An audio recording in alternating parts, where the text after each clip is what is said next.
Our Muslim friends assure us that the Quran is perfect, free from error, magnificent, unparalleled, inimitable. It tells us about science, it tells us about history, it champions women's rights. The Quran is a fount of learning, a pillar of moral reasoning, a paragon of pure monotheism. It's been preserved on a tablet in heaven for all eternity and can still slice a tomato paper thin. That's such a great deal. That's awesome. Imagine our surprise then when we open up the Quran and find it riddled with more holes than a donut shop, more errors than a Pittsburgh Pirates baseball season, more fallacies than a Zucker Nike lecture, and more corruption than the Dearborn Police Department. Disappointed! The Quran's many, many errors fall into three main categories. There are factual errors. These include scientific errors, historical errors, mathematical errors, and so on. Then there are moral errors. Having sex with prepubescent girls, beating women into submission, violently subjugating non-Muslims, etc. And there are theological errors. God is the greatest of deceivers, God doesn't love unbelievers, things like that. If you ever carefully examine one of these errors and you try to discuss it with your Muslim friends, you'll notice the same three-step process almost every time. Step number one. Finding a problem passage. As you're reading the Quran, you spot something that's obviously false or totally immoral.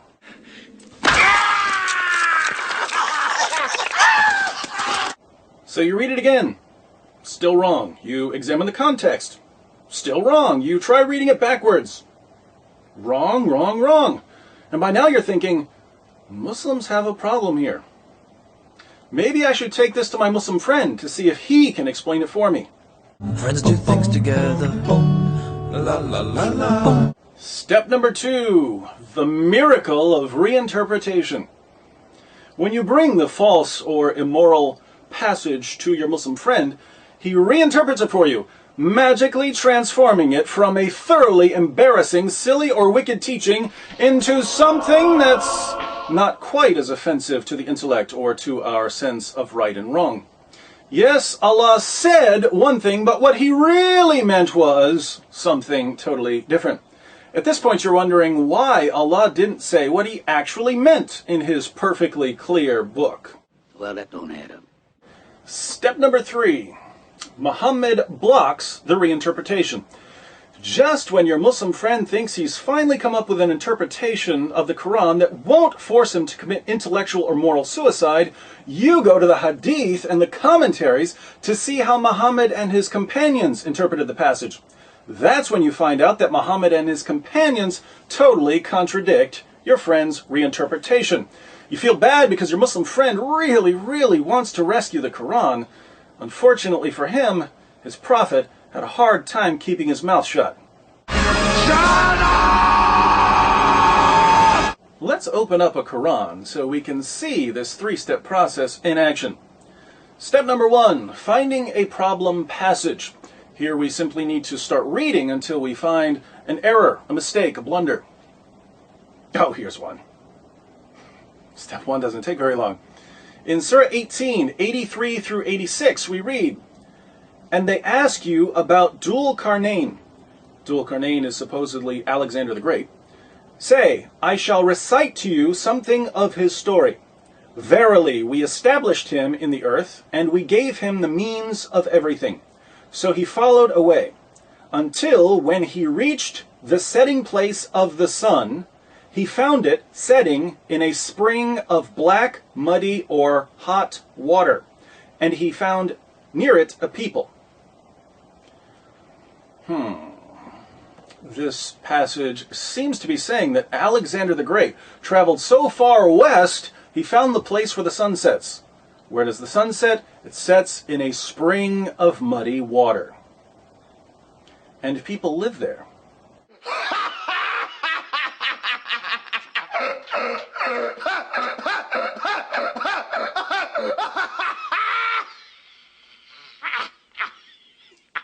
Let me read a few more translations of Surah 1886 to give you a feel for what this verse is claiming.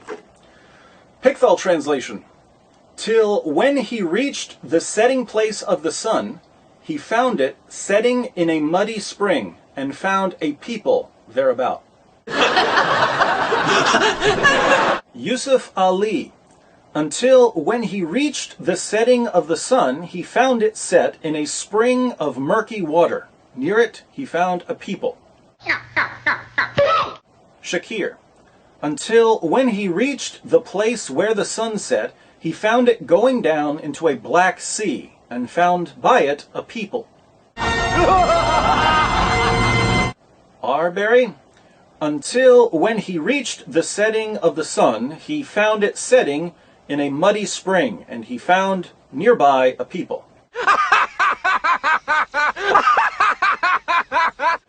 All of these translators agree on what the Quran is telling us. They all say that Dhul Qarnayn reached a place. What place?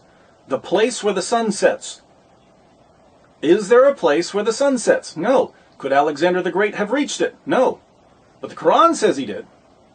And what did Alexander find when he reached this non-existent place? He found the sun, which is roughly 1.3 million times bigger than our planet, going down into a pool of muddy or murky water.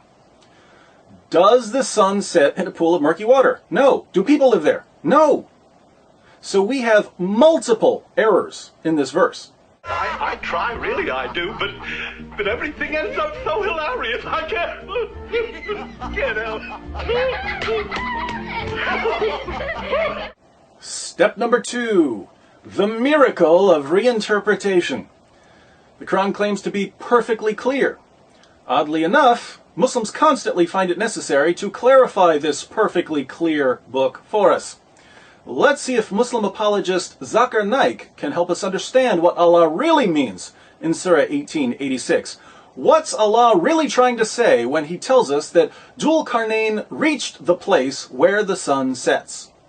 When we say sunset, sunset can be taken for time. If I say the sun sets at 7 p.m., I'm using it for time. If I say the sun sets in the west, it means I'm taking it for place.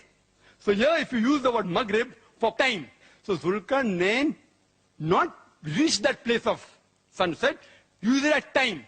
He reached at the time of sunset. The problem is solved. Oh, so when Allah tells us that Alexander reached the place where the sun sets, he actually means that Alexander reached some unspecified place as the sun was setting. Now it makes sense. Apparently Allah just couldn't get the words right the first time around. That's why he sent Zakir Naik to make a few corrections. Thank you, Dr. Naik. Well, I'll be a son of a gun. Now that we've got that cleared up, it shouldn't be much of a problem for Dr. Naik to explain what Allah really means when he says that Alexander found the sun going down into a pool of murky water. The Arabic word used here is, it is wajada, meaning it appeared to Zulkarnain. And Dr. William Campbell knows Arabic. So wajada means, if you look up in the dictionary also, it means it appeared. So Allah subhanahu wa ta'ala is describing what appeared to Zulkarnain. Allah says that Alexander found the sun going down into a pool of murky water, but he really means that Alexander saw some kind of optical illusion. The sun wasn't really setting in a pool of murky water. Alexander just thought it was. Maybe he saw a reflection in the water, and he'd never seen a sunset before, so he got a little confused. Easy mistake. Thank you very much for this information. I'm kind of pressed, sir, so I'm going to run along. Bravo, Dr. Naik. Bravo. I'm sorry, sir. Just one more thing. Step number 3. Muhammad blocks the reinterpretation. Sunan Abu Dawud, 3991. Abu Dar said, I was sitting behind the apostle of Allah, who was riding a donkey while the sun was setting. He asked, do you know where this sets? I replied, Allah and his apostle know best. He said, it sets in a spring of warm water. It sets in a spring of warm water.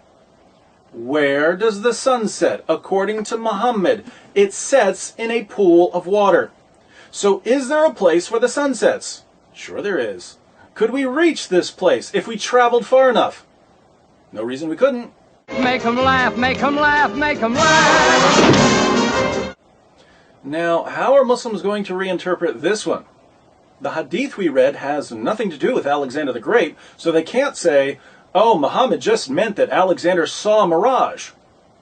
Nor can they say, well, it means that Alexander reached a certain place at sunset.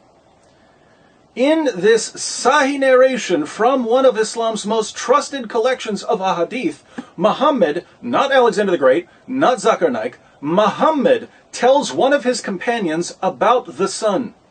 He's imparting some of his prophetic knowledge. He asks Abu Dar, do you know where the sun sets? Abu Dar says, you know, you're the prophet here. And Muhammad tells him it sets in a pool of water. There's absolutely no wiggle room for reinterpretation here. I got nowhere else to go! So, the perfectly clear Quran tells us that the sun sets in a pool of water. Zakir Naik comes to the rescue and says, no, the Quran can't possibly mean that. But he's immediately corrected by his prophet, who says, stop it, Zakir, that's exactly what it means. Turns out then that Zakir Naik hasn't defended Islam at all. Instead, he's insulted both Allah and Muhammad. He insulted Allah by telling us that he can speak more clearly than his God, and he insulted Muhammad by claiming to be a better interpreter of the Quran than his prophet. How dare you! If you really believe that the Quran is the word of Allah, and you really believe that Muhammad is a prophet, your response to people like Zakir Naik should be, how dare you? How dare you try to correct Allah or his prophet? Allah tells us that Dhul Qarnayn reached the place where the sun sets, so he did. Allah tells us that Dhul Qarnayn found the sun going down into a pool of water, so that's what he found. Muhammad tells his companion that the sun sets in a pool, so it does. We Muslims trust in Allah, not in the science of the kuffar. I don't know why you always have to be judging me. Because I only believe in science. Now, to all my Muslim friends out there, look at the position your religion has put you in. You only have three options here. First, if you're a good Muslim and you agree with Muhammad and the Quran, you have to reject everything we know about science and reality, and you have to live in a total fantasy world where the sun sets in a pool of water, somewhere way out there. Maybe we can jump in a car and drive there one day. If Alexander got there on a horse, we can get there in a car. And it shouldn't be hard to find, we can just follow the sun. Living in total denial is a heavy price to pay, but it's what you have to do if you want to be a faithful follower of Muhammad. Second, you can reinterpret the Quran. When you reinterpret the Quran, of course, you're insulting Allah and contradicting Muhammad, in which case you're guilty of innovation and blasphemy. If you take this option, you're free to believe in science and reality, but you'll never be a very good Muslim. Third, if you don't want to live in denial and you don't want to commit blasphemy, you have to leave Islam. The Quran says things that are obviously false. Muhammad won't let me reinterpret them. Muhammad can't be a prophet. So those are your options: denial, blasphemy, or apostasy. Now which way do we go? Pardon me. That way is a very nice way. Choice is yours, my friends. But if I were you, I'd go with the apostasy.